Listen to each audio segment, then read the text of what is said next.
তুমি জেনা করেছো, তোমাকে এই 4টি ভয়ঙ্কর শাস্তি তোমাকে পেতেই হবে। কি ভেবেছো সেটা মৃত্যুর পরে? না, সেটা দুনিয়াতে বেঁচে থাকতেই। শোনো 4টি ভয়ঙ্কর শাস্তির কথা। 1 নাম্বার, সাহওয়াতান ফিল ওয়াজহি, তোমার চেহারার সৌন্দর্য নষ্ট হয়ে যাবে, তোমার চেহারা থেকে নূর চলে যাবে।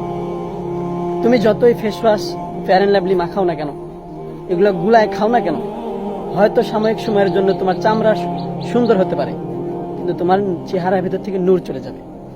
2 নাম্বার,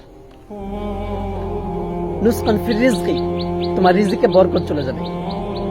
দেখবে কিছু মানুষ এমন আছে যারা মোটরসাইকেল নিয়ে ঘুরে, কিন্তু তাদের খোঁজ নিয়ে দেখবে মাথার উপরে লোন, ঘরে শান্তি নেই, হ্যাঁ, 1 বেলা খাইলে 2 বেলা খায় না, অনেক টেনশনে থাকে।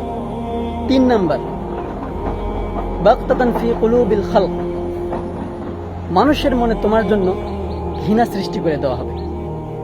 কোথাও গিয়ে তুমি শান্তি পাবে না, কোথাও সম্মান পাবে না, মানুষ তোমাকে দেখতে চাইবে না। সংক্ষেপে বলছি, 4 নাম্বার যেটা সবচাইতে ভয়ঙ্কর, সেটা হচ্ছে যে তোমার শরীরে এমন ভয়ঙ্কর রোগ সৃষ্টি করে দেওয়া হবে যেটা দুনিয়ার কোনো ডাক্তার সেই রোগের ঔষধ খুঁজে পাবে না।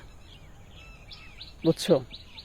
যা করেছো ভাই আমার বা বোন আমার, ফিরে আসো, তওবা করো, দেখবে দুনিয়াতেও শান্তিতে থাকবা, আখিরাতেও তুমি জান্নাত পেয়ে যাবা।